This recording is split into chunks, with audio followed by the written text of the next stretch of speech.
profundamente deprimido? No ano de 2001, na época das eleições, eu perdi 2 milhões de dólares. Porque eu tinha 27 casas que ficaram paradas 1 ano e meio no mercado. Eu fiquei muito deprimido. Mas eu nunca contei à minha família o quanto eu fiquei estressado. Eu preferi poupá-los. E para mim foi um momento muito difícil. E você sempre teve consciência de quem você é? Sim, Você nunca perde o contato com essa Não. realidade? Sobre o que aconteceu naquela noite, você diria que foi um trauma? Ah, com certeza foi traumático. Foi traumático sim. para você? E muito doloroso É. pensar no que aconteceu. Mas quando eu cheguei em casa e contei a todo mundo, fui rejeitado como se estivesse totalmente louco.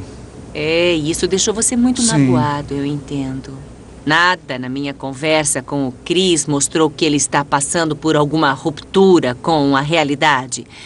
E com certeza não houve nenhuma indicação de que ele é uma pessoa psicótica. Por outro lado, ele tem uma tendência a ideias e crenças fora do comum que o torna mais suscetível, mas que de forma alguma leva a um tipo de doença mental.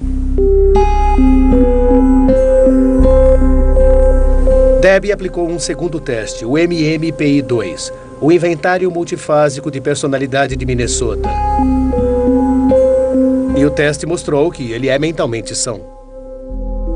Em resumo, o MMPI mostrou que ele é vulnerável e, por isso, poderia apresentar um certo nível de pensamento psicótico ou perturbado. Mas isso parece pouco provável e, na verdade, o seu perfil de personalidade não indica a tendência de inventar mentiras, nem conspirar ou coisas desse tipo.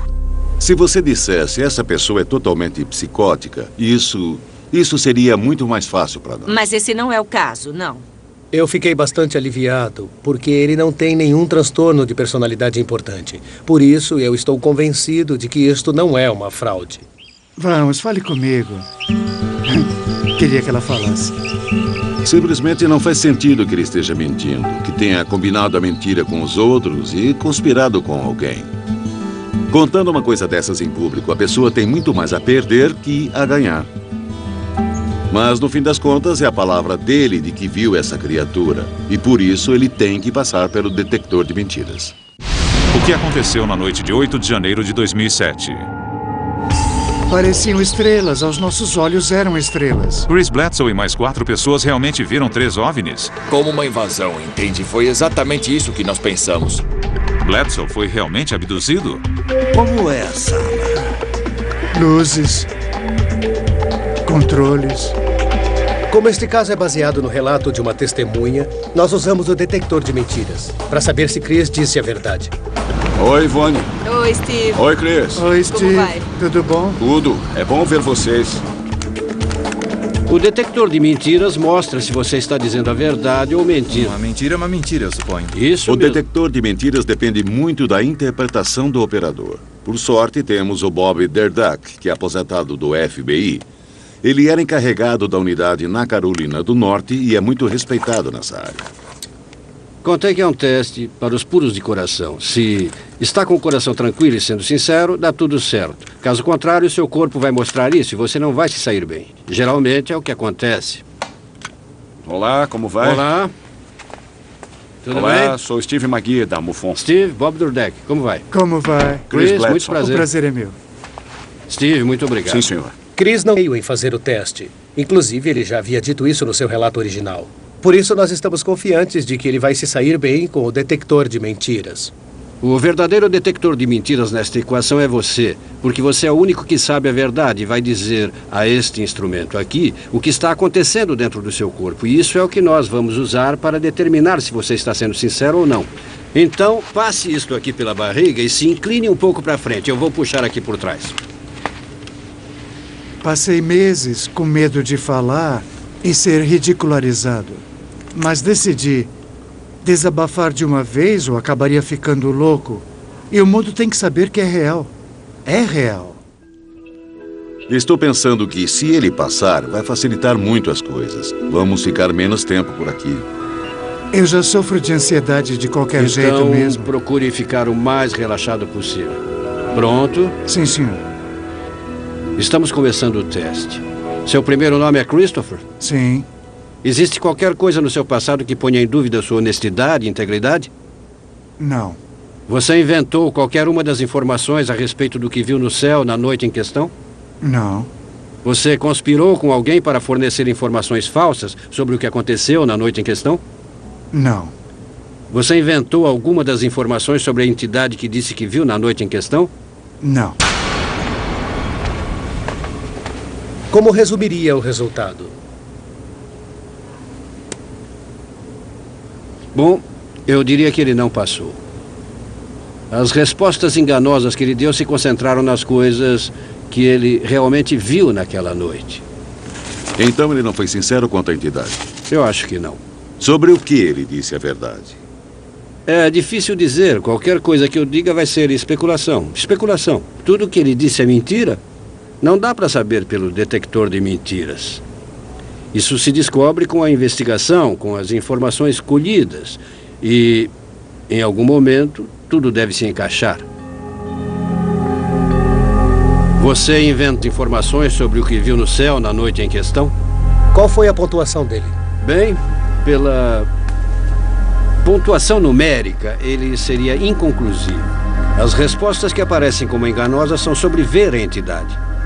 Ele repetia: nem eu tenho certeza quando me lembro se realmente eu vi ou não, mas eu sei que vi. Ele não disse explicitamente que era tudo mentira, mas que a parte sobre a entidade refletiu negativamente no detector de mentiras. E acabei fazendo 2 séries. Embora eu tenha ficado muito desapontado, eu, no fundo, tentava me convencer, não se precipite. Todas as provas devem ser pesadas e, por fim, o que conta é em quem você acredita. Fundamentalmente, foi negativo. O operador disse que ele não foi sincero. Ele foi neutro quanto aos globos cor de laranja, foi neutro quanto às luzes no céu. Acho que ficamos todos um pouco desapontados. E pelo relacionamento que desenvolvi com o Chris, eu senti que deveria conversar mais vezes com ele. Seria a chance dele de confirmar ou de negar. Ele iria manter a sua história ou talvez até admitir abertamente. Tudo bem, rapazes, vocês me pegaram.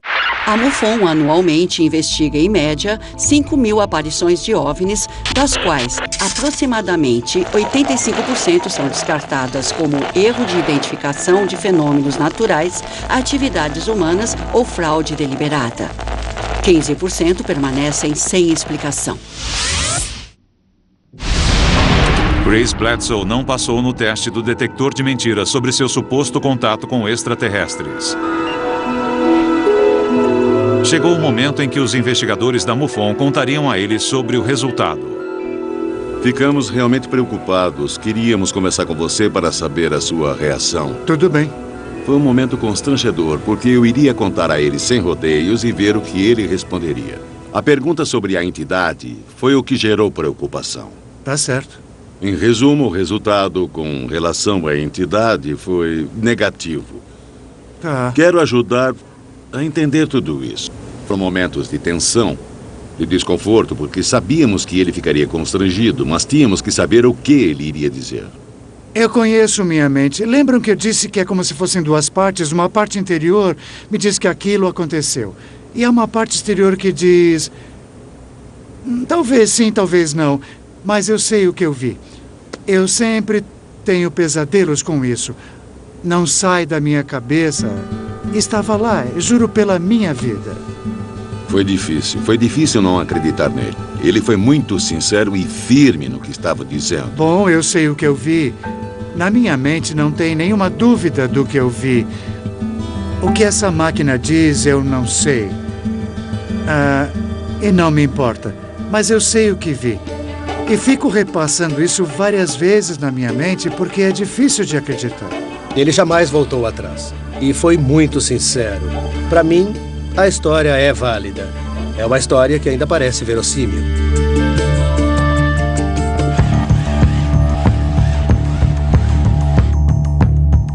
Passado tudo isso, Chris continua insistindo que viu 3 OVNIs e que teve contato com extraterrestres em 8 de janeiro de 2007.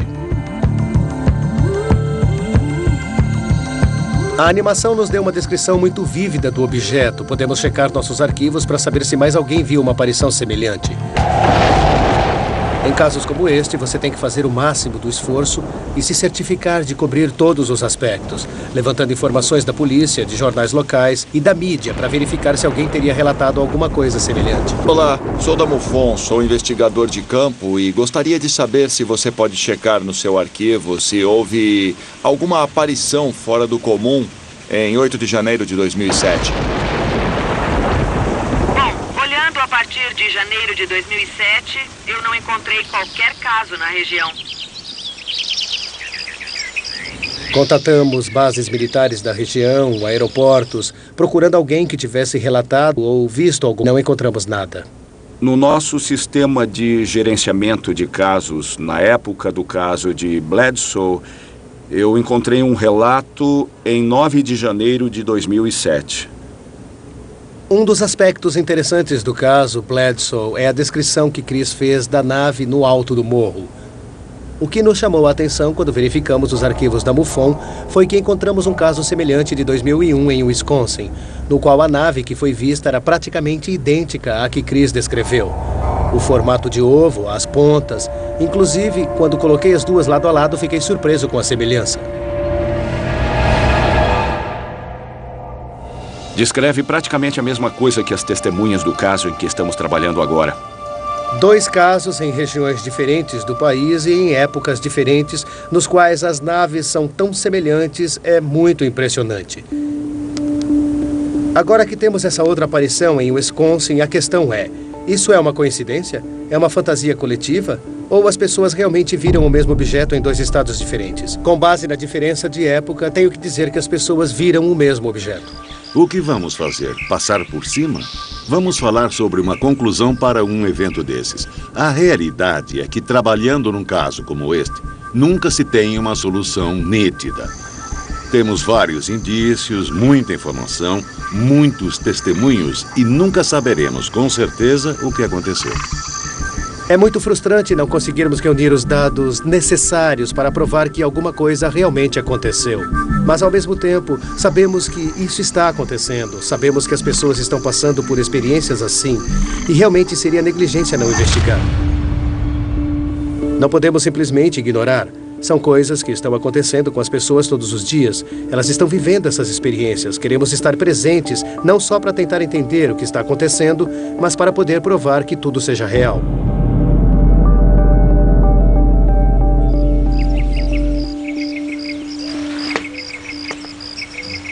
Tudo bem, vem até aqui. O que você acha? Eu não sei o que pensar. Não sabe? Chris Jr. e seu pai passaram por uma experiência que alterou a realidade. Creio que este caso mostra que estamos lidando com um fenômeno verdadeiro. E é importante que as pessoas saibam que isto não é ficção científica. Isto é fato científico. Muito obrigado. De nada. Foi difícil, mas deu tudo certo. Até logo, amigo. Obrigado, Richard. A gente se vê. Até logo. Obrigado. É pior se você não fala. Porque não passa tudo o que eu vi. E um dia, todo mundo irá saber a verdade. Um dia. Versão brasileira, DPN Santos.